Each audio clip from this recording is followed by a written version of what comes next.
नमस्कार। प्रस्तुत है हरिशंकर परसाई जी की लिखी कहानी पुराना खिलाड़ी। सरदार जी जबान से तंदूर को गर्म करते हैं, जबान से बर्तन में गोश्त चलाते हैं, पास बैठे आदमी से भी इतने जोर से बोलते हैं जैसे किसी सभा में बिना माइक बोल रहे हों। होटल के बोर्ड पर लिखा है, यहाँ चाय हर वक्त तैयार मिलती है। ना समझ आदमी चाय मांग बैठता है और सरदार जी कहते हैं, चाय ही बेचना होता तो उसे बोर्ड पर क्यों लिखता? बशाओ। इधर नेक बच्चों के लिए कोई चाय नहीं है। समझदार चाय का मतलब समझते हैं और बैठते ही कहते हैं, एक चवन्नी। सरदार जी मोहल्ले के रखवाले हैं। इधर के हर आदमी का चरित्र वे जानते हैं। अजनबी को ताड़ लेते हैं, तंदूर में सलाख मारते हुए चिल्लाते हैं, अरे वो 2 बार ससुराल में रह गया जी, जरा बच के। उसके घर में 2 है जी, गले किसी के गले में डालना चाहता है, जरा बच के बचाओ।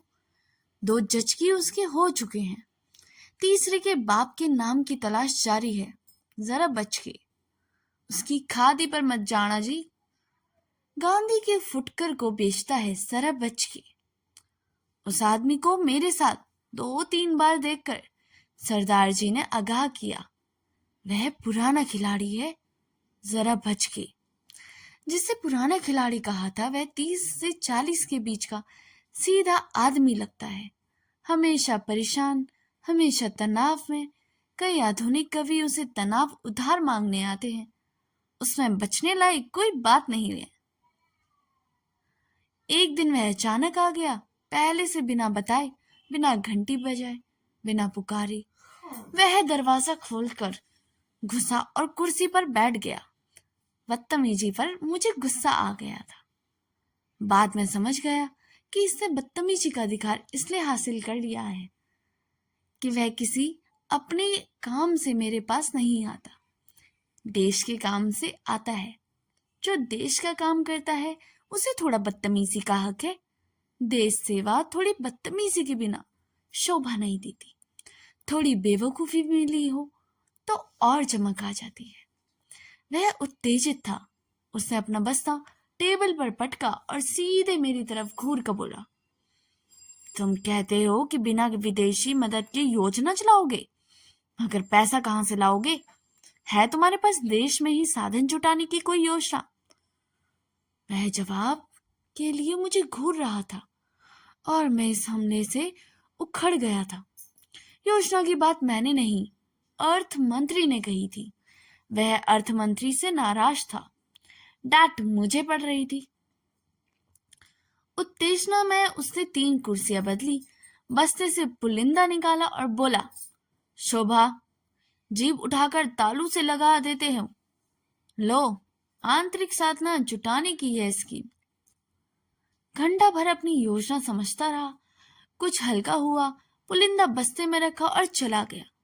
हफ्ते भर बाद वह फिर आया, वैसे ही तनाव में। भड़ से दरवाजा खोला, बस्ते को टेबल पर पटका और अपने को कुर्सी पर। बोला, तुम कहते हो रोड ट्रांसपोर्ट के लिए रेलवे की आमदनी कम हो रही है, मगर सोचा भी है मोटर ट्रक वाले माल बेचने वालों को कितनी सबीतें देते हैं? लो यह स्कीम, इसके मुताबिक काम करो। उसने रेलवे की आमदनी बढ़ाने की तरीके मुझे समझाए।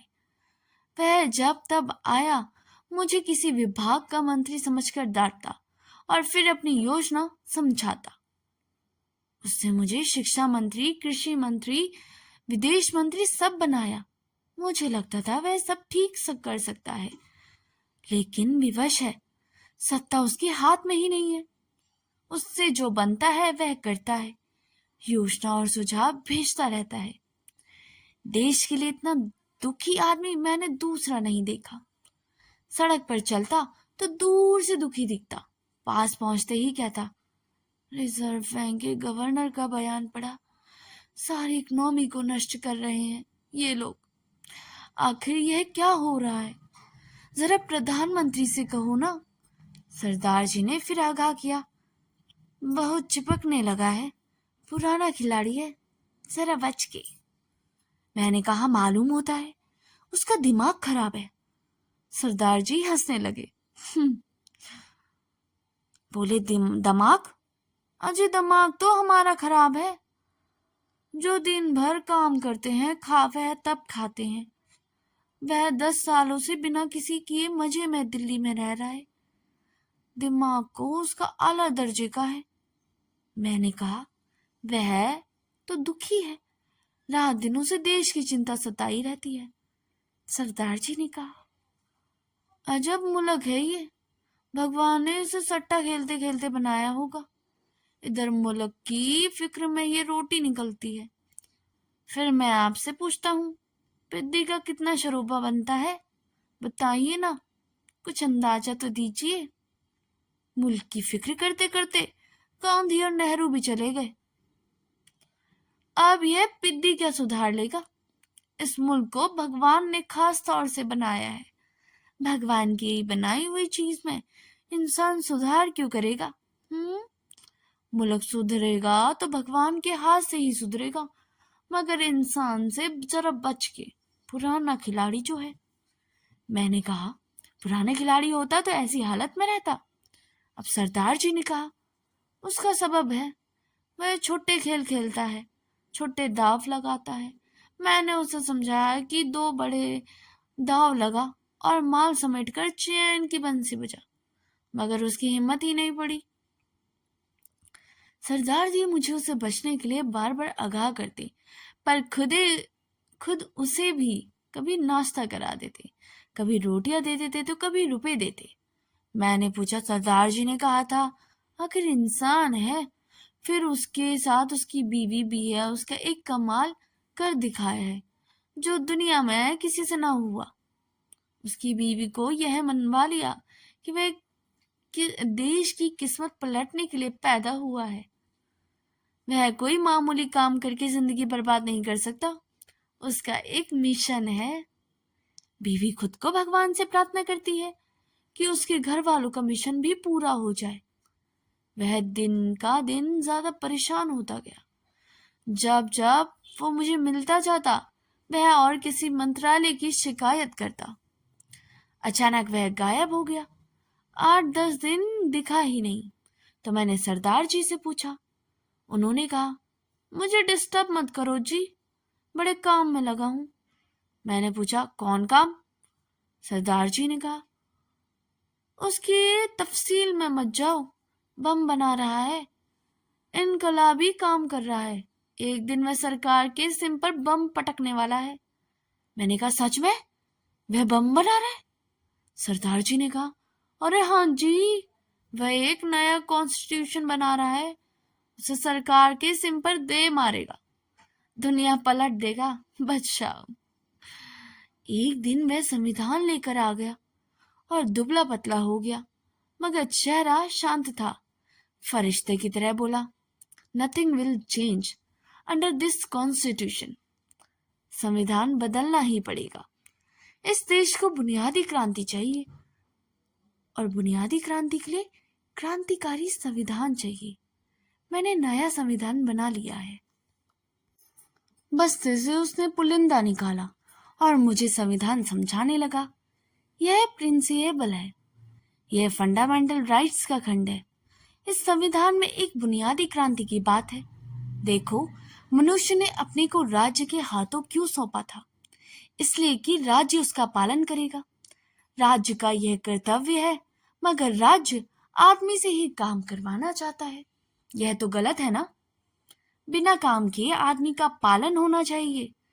मैं जो पिछले 10 सालों से कुछ नहीं कर रहा हूं, सो मेरा प्रोटेस्ट ये है, मैं राज्य पर नैतिक दबाव डालकर उसका कर्तव्य कराना चाहता हूं। मैं जानता हूं कि लोग मेरे बारे में क्या कहते हैं। I don't mind. छोटे लोग हैं, मेरे मिशन को नहीं समझ सकते। मैंने कहा, कोई काम नहीं करेगा, उत्पादन नहीं होगा, तब राज्य पालन कैसे कर सकेगा? उसे समझाया, आप आदमी को नहीं जानते, वह मना करने पर भी काम करता है, यह उसकी मजबूरी है। मैंने इस ड्यूम टू वर्क, अगर राज्य कह भी दे कि कोई काम मत करो, तुम्हारा पालन हम करेंगे, तब भी लोग काम कमाएंगे। साधारण आदमी ऐसा ही होता है। इन्हें गिने मुझ पर आप जैसे लोग होंगे जो काम नहीं करेंगे। हमारा पालन उन घटिया बहुसंख्यकों के उत्पादन से होगा। वह अपने संविधान से बहुत संतुष्ट था। एक दिन वह फोटोग्राफ लेकर आया। फोटो में वह संविधान प्रधानमंत्री को दे रहा था। बोला, मैंने संविधान प्रधानमंत्री को दे दिया है। उन्होंने आश्वासन दिया कि जल्दी ही इसे लागू किया जाएगा। सरदार जी ने कहा, आजकल फोटो पर जिंदा है, प्रधानमंत्री से मिल आया है। उसकी बीवी घर से भाग गई, सो थम गई। इस फोटो को अच्छे धंधे में लगाएंगे तो अच्छी कमाई कर सकता है, मगर यह जिंदगी भर रिटेल करता रहेगा। 2-3 महीने उसने इंतजार किया, संविधान लागू नहीं हुआ। वह अब फिर से परेशान हो गया। कहता, यह सरकार झूठ पर जिंदा है। मुझे प्रधानमंत्री ने आश्वासन दिया था कि जल्दी ही वे मेरा संविधान लागू करेंगे, पर अभी तक सांसद ने सूचना ही नहीं दी। अंधेर है मगर मैं छोड़ूंगा नहीं। एक दिन सरदार जी ने बताया, पुराना खिलाड़ी संसद के सामने अनशन पर बैठ गया है। रामधुन लगा रही है, बीवी गा रही है, सबकी सम्मति दे भगवान। इसे सबकी क्या पड़ी है? यही क्यों नहीं कहती कि मेरे घर वालों को सम्मति दे भगवान। तीसरे दिन उसे देखने गया। वह दरी पर बैठा हुआ था। उसका चेहरा सौम्य हो गया था। भूख से आदमी सौम्य हो जाता है। तमाइशों को वह बड़ी गंभीरता से समझता रहा। देखो, इंसान आजाद ही पैदा हुआ था, मगर वह हर जगह जंजीरों से जकड़ा रहता है। मनुष्य ने अपने को राज्य को क्यों सौंपा? इसलिए ना कि राज्य उसका पालन करेगा। मगर राज्य की गैर जिम्मेदारियां तो देखिए कि मुझ जैसे लोगों को राज्य ने लवारिस की तरह छोड़ रखा है। Nothing will change under this constitution. मेरा संविधान लागू करना ही होगा, लेकिन इसके पहले राज्य को फौरन मेरे पालन की व्यवस्था तो करनी होगी। यह मेरी मांगे हैं। सरदार जी ने उस दिन कहा, बिजली मंडरा रही है, बचाओ, देखो उसकी सिर पर गिरती है, जरा बच के। सरकार की तरफ उसे धमकी दी जा रही थी। घर जाने के लिए किराए का लोभ भी दिया जा रहा था, मगर वह अभी अपना संविधान लागू करवाने पर तुला हुआ था। 7वें दिन सुबह जब मैं घर बैठा अखबार पढ़ रहा था, वह अचानक अपनी बीवी के सहारे मेरे घर में घुस गया। पिछली कुली उसका सामान लिए हुई थी। उसे मुझे मना करने का मौका ही नहीं मिला। वह अपने घर की तरह इत्मीनान से घुस आया था। मेरे सामने वह बैठ गया। आंखें धंस गई, शरीर में हड्डियां सी रह गई। मैं बौछंग उसे देख रहा था। वह इस तरह मेरे घर में घुस आया कि मुझसे कुछ कहते ही नहीं बन रहा था, मगर उसके चेहरे पर सहज भाव था। धीरे धीरे बोला, प्रधानमंत्री ने आश्वासन दे दिया है। मैं कुछ नहीं बोल सका। वह बोला, कमजोरी बहुत आ गई है। कुछ ऐसा भाव था उसका जैसे मेरे लिए प्राण दे रहा हो। कमजोरी भी उसे मेरे लिए आई हो। उसे बीवी से कहा, उस कमरे में कुछ दिन रहने का जमा लो। मेरी बोलती बंद हो गई। उसने अचानक हमला कर दिया। मुझे लगा जैसे किसी ने पीछे से मेरी कनपट्टी पर ऐसा चांटा जड़ दिया हो कि मेरी आंखें तितलियां उड़ने लगी हो। उसे मना करने की हालत भी मेरी नहीं रहने दी। मैं मूठ की तरह बैठा रहा और वह बगल के कमरे में जम गया था। थोड़ी देर बाद वह आया, बोला, 1-200 सैर अच्छी मौसमी मंगवा दो। कहकर वह चला गया। मैं सोचता रहा, इसने मुझे किस कदर अपाहिज बना दिया है। इस तरह मौसमी मंगवाने के लिए कहता है जैसे मैं इसका नौकर हूं और इसने मुझे पैसे दे रखे हैं। मैं मौसमी मंगवा दी। वह मेरे नौकर की जब जब पुकारता और हुक्म देता, शक्कर ले आओ, चाय ले आओ, उससे मुझे अपने ही घर में अजनबी बना दिया था। एक दिन वह 2 बार मुझे दर्शन देने निकलता। कहता, वीकनेस अभी काफी है, 10-15 दिन में निकलेगी, जरा 2-3 रुपए देना। मैं रुपए दे देता। बाद में वो मुझे अपने पर खीस आती। मैं किस कदर सत्वहीन हो गया हूँ। मैं मना क्यों नहीं कर पाया। चौथे दिन सरदार जी ने कहा, घर घुस गया, घर में बच जाओ। मैंने उससे कहा, पुराना खिलाड़ी है, जरा बच के, 6 महीने से पहले नहीं निकलेगा। यही उसकी तरकीब है। जब वह किसी मकान से निकल जाता है तो इशू लेकर अनशन पर बैठ घुसता है और उसकी गिरी हालत में किसी के घर में घुस जाता है। मैंने कहा, उसकी हालत जरा ठीक हो जाएगी तो मैं उसे बाहर करूंगा। सरदार जी ने कहा, नहीं निकाल सकते, वह पूरा वक्त लेगा। जब वह चलने फिरने लायक हो गया तो सुबह शाम खुले मैं वायु सेवन के लिए जाने लगा। लौटकर मेरे पास 2 घड़ी बैठ जाता, कहता, प्राइम मिनिस्टर जरा सीरियस हुए हैं, एक कमेटी जल्दी ही बैठने वाली है। एक दिन मैंने कहा, अब आप दूसरी जगह चले जाइए, मुझे बहुत तकलीफ है। उसने कहा, हाँ हाँ, प्रधानमंत्री का पीए मकान का इंतजाम कर रहा है, होते ही चले जाऊंगा। मुझे खुद यहाँ बहुत तकलीफ होती है। उसमें ना जाने कहाँ से नैतिक बल आ गया था कि मेरे घर में रहकर मेरा सामान खाकर वह यह बताता था कि मुझ पर एहसान कर रहा है। कहता है, खुद पर यहाँ पर तकलीफ होती है। सरदार जी पूछते हैं, निकला? मैं कहता, अभी नहीं। सरदार जी कहते हैं, नहीं निकलेगा, पुराना खिलाड़ी है। मैंने कहा, सरदार जी, आपके यहाँ इतनी जगह है, उसे कुछ दिन रख लीजिए। सरदार जी ने कहा, उसके साथ उसकी औरत है, अकेला होता तो कहता पड़ा रहे, मगर औरत के डर से तो पंजाब से भाग कर आया, इधर तुम औरत को यहाँ डालना चाहते हो। उसके रवैये में कोई फर्क नहीं पड़ा। सुबह स्नान पूजा करने के बाद वह नाश्ता करता, फिर पोर्टफोलियो लेकर निकल जाता। जाते जाते मुझसे कहता, जरा संसदीय मामलों के मंत्री भी मिल आऊं। आखिर मैंने सख्ती करना शुरू कर दिया। सुबह शाम उसे डांटता, उसका अपमान करता, उसके चेहरे पर शिकन नहीं आती। कभी वह कहता, मैं अपमान का बुरा नहीं मानता, मुझे इसकी आदत पड़ चुकी है। फिर जिस मिशन में मैं लगा हुआ हूँ उसे देखते छोटे छोटे अपमानों की अवहेलना करनी ही चाहिए। कभी जब वह देखता कि मेरा मूड बहुत खराब है तो वह अपनी बात करना टाल जाता, कागज पर लिख देता, आज मेरा मौन व्रत है। आखिर मैंने पुलिस की मदद लेने का तय किया। उससे कागज पर लिख दिया, आज मेरा मौन व्रत है। मैंने कहा, तुम मौन व्रत रखो, कल पुलिस तुम्हारा सामान बाहर फेंक देगी। उसे मौन व्रत फौरन त्याग दिया और मुझे मनाता रहा, 3-4 दिन यहीं रहने का इंतजाम कर लूंगा, सुबह तक तैयार होकर निकलूंगा। मुझसे कहा, एक जगह रहने का इंतजाम कर रहा हूँ, जरा 5 रुपए तो दे दीजिए। मैंने कहा, 5 रुपए किस लिए?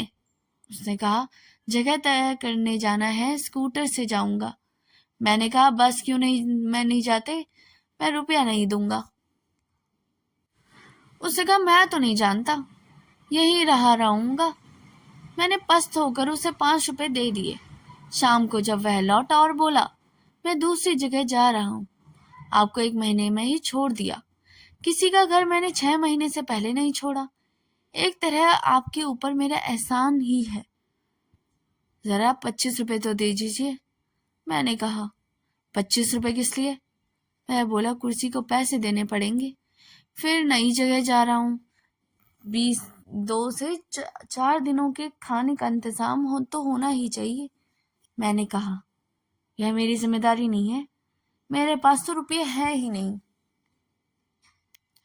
उसे शांति से कहा, तो फिर आज नहीं जाता, जिस दिन आपके पास 25 रुपए हो जाएंगे उस दिन चला जाऊंगा।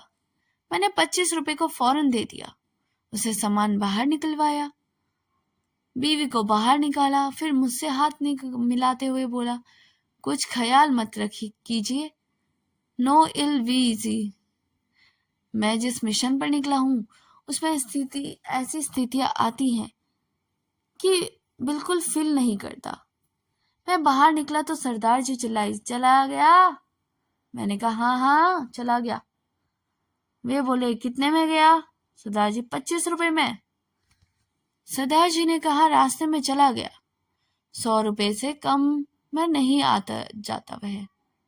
पुराना खिलाड़ी अब भी कभी कभी कहीं मिल जाता, वैसे ही परेशान, वैसे ही तनाव रहता। वह भूल गया कि कभी मैंने उस जबरदस्ती को निकाला था।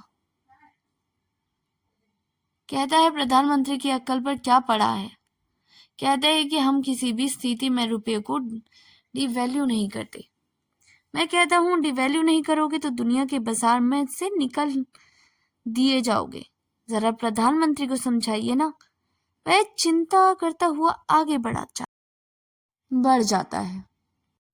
अगर आपको ये वीडियो अच्छी लगे तो इसे लाइक, सब्सक्राइब और शेयर करना ना भूलिएगा।